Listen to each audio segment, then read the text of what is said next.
Assalamualaikum semua pelajar-pelajar cikgu. Okey, kita sambung bab adab adab di masjid dan di surau. Bismillahirrahmanirrahim. Alhamdulillahirabbil alamin. Wassalatu wassalamu ala asyrafil anbiya'i wal mursalin wa ala alihi wasahbihi ajma'in. Okey, kita dah baca adab ketika masuk, adab berada di dalam masjid dan adab ketika keluar. Sekarang ni kita sambung kepada perkara-perkara yang dilarang ketika berada di masjid. Apa benda yang kita tak boleh buat semasa kita berada di masjid ni, apa benda yang kita tak boleh nak buat. Bahkan ada beberapa perkara dalam ni kalau kita buat dikira berdosa. Okey. Ada 1, 2, 3, 4, 5, 6. Ada 6 perkara yang dilarang ketika berada di masjid. Surau pun samalah. Yang pertama sekali, membuat bising. Kenapa kita tak boleh membuat bising? Sebab perkara ni akan mengganggu jemaah-jemaah lain untuk beribadah di dalam masjid ataupun surau. Membuat bising yang ditegah ni adalah membuat bising sama ada dengan diri kita sendiri ataupun dengan objek-objek lain. Kalau diri kita sendiri dengan mulut lah, kita menjerit ke, kita menyanyi ke, kita bercakap dengan kuat ke, itu tidak boleh. Kalau dengan objek pula macam mana? Kita rehal tu, kita ketuk-ketuk rehal tu, bagi bising, itu pun tidak boleh. Yang kedua, bermain. Bermain-main di dalam masjid. Bila sebut bermain ni, semua jenis permainan lah. Sama ada kamu main kejar-kejar ke, ataupun main sorok-sorok ke, itu tidak boleh. Bermain dengan permainan pun tidak boleh. Sebagai contoh, kamu bawa mainan kamu main dekat masjid, itu tidak boleh. Yang ketiga, berbual perkara-perkara yang tidak berfaedah. Yang tidak berfaedah, ini keyword dia. Okey. Berbual perkara yang tidak berfaedah ni macam mana? Kamu bercakap pasal main ke, kamu bercakap pasal game, cakap pasal cerita dekat TV, itu tidak boleh. Berbual perkara yang berfaedah boleh. Macam mana tu? Contohnya kita cakap pasal pelajaran, kita cakap pasal agama, kita cakap pasal nasihat, itu boleh. Itu dibenarkan. Yang keempat, membuat kekotoran. Kita pergi bersepah kat masjid, kita buang benda-benda kotor dekat masjid, benda-benda najis, na'udzubillah min zalik lah. Perkara ni kalau kita buat berdosa.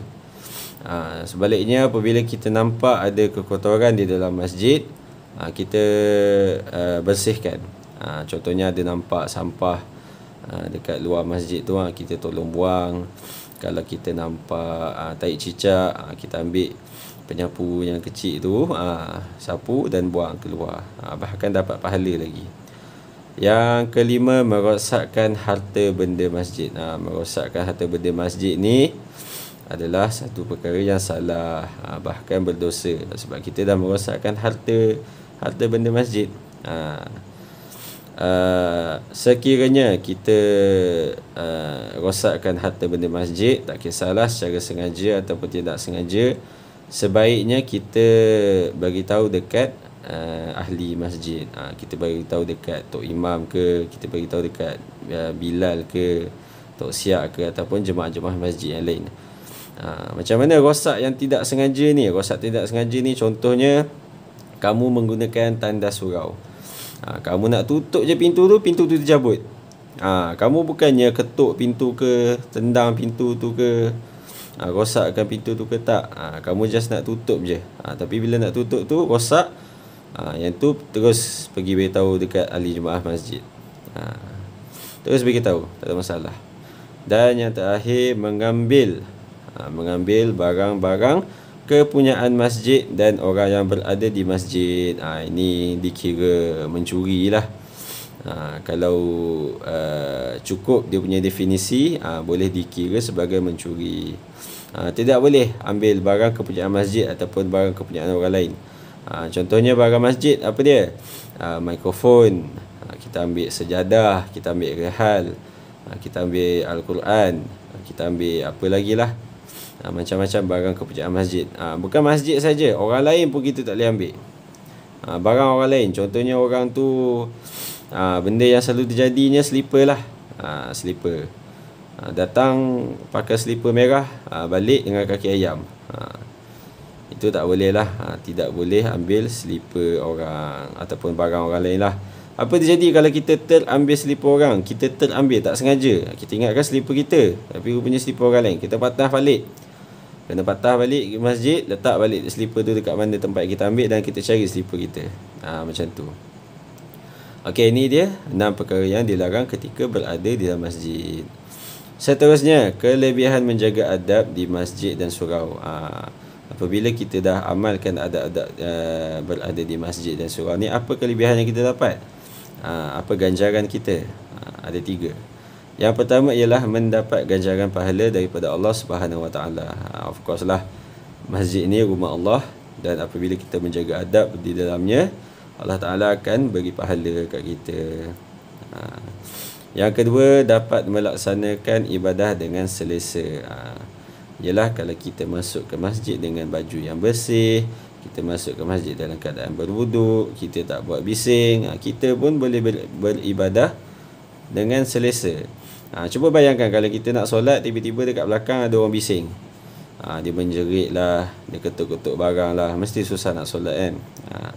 Dan yang ketiga, masjid yang makmur akan diberkati Allah Subhanahu Wa Taala. Masjid yang makmur, yang diimarahkan dengan jemaah-jemaah yang ramai, dengan jemaah-jemaah yang menjaga adab, akan diberkati oleh Allah Subhanahu Wa Taala. Maksud diberkati ni makna kata masjid tu dalam keadaan elok, tak ada benda-benda yang rosak, lampu, kipas semua menyala, macam itulah. Okey, ini kelebihan menjaga adab di masjid. Apa akibat pula kalau kita tidak menjaga? Akibat tidak menjaga adab-adab di masjid dan surau. Apa balasan dia? Akibat ni kita boleh kata sebagai balasan. Balasan kalau kita tak beradab dengan adab-adab di masjid dan di surau. Ada 3 juga. Yang pertama, mendapat dosa dan kemurkaan Allah Subhanahu Wa Taala. Akan mendapat dosa dan kemurkaan. Sebab masjid ni, macam cikgu cakap tadi, masjid ni rumah Allah. Kalau kita jaga adab di rumah Allah, pastilah kita dapat pahala. Tapi kalau kita tidak menjaga adab di rumah Allah, pastilah kita akan mendapat dosa. Na'udzubillah min zalik. Dan kedua, masyarakat akan berpecah belah. Apa maksud berpecah belah ni? Tidak akan bersatu. Tidak akan bersatu. Makna kata kita susah nak buat kerja sama-sama, kita tidak sayang menyayangi, kita tidak saling hormat menghormati. Kenapa kalau tidak beramal dengan adab di masjid, masyarakat akan berpecah? Sebab masjid ni tempat umat Islam berkumpul untuk beribadah. Contohnya kalau kita ambil barang orang, contoh macam ni, mengambil barang orang, kita ambil barang orang, mestilah orang yang tuan kepada barang yang kita ambil tu, dia tak suka kat kita. Bila tak suka kat kita, dia akan berpecah belah lah. Macam tu. Lepas tu, contohnya kalau macam kita datang ke masjid dengan pakaian kotor, pakaian busuk, orang yang sembahyang dekat sebelah kita mesti tak suka. Sebab yelah bau busuk kan, susah nak beribadah. Maka akan berlakulah perpecahan antara masyarakat. Kekuatan sesebuah masyarakat ni kita kena tengok pada dia ni, pada mereka tu bersatu padu ke tidak. Kalau bersatu padu walaupun sedikit, insyaAllah kuat. Kalau berpecah belah, ramai sekalipun tapi berpecah, tidak bersatu, itu tidak kuat. Yang ketiga, tidak mendapat rahmat daripada Allah Subhanahu Wa Taala. Tidak mendapat kasih sayang. Macam cikgu pernah cakap dalam video sebelum ni, masjid ni tempat turun rahmat. Masjid ni tempat turunnya rahmat Allah Subhanahu Wa Taala. Jadi kalau kita tak beradab dengan adab-adab di masjid dan surau, kita tidak akan mendapat rahmat daripada Allah Subhanahu Wa Taala. Okey. Ini adalah pantun nasihat. Cikgu akan baca Beli kuih di kedai Mona, beli juga sebatang pena. Masjid ada di mana-mana, selalu solat berjemaah di sana. Okey, kedua, Ali makan buah pala, makan bersama-sama waktu berbuka. Bersihkan masjid dapat pahala.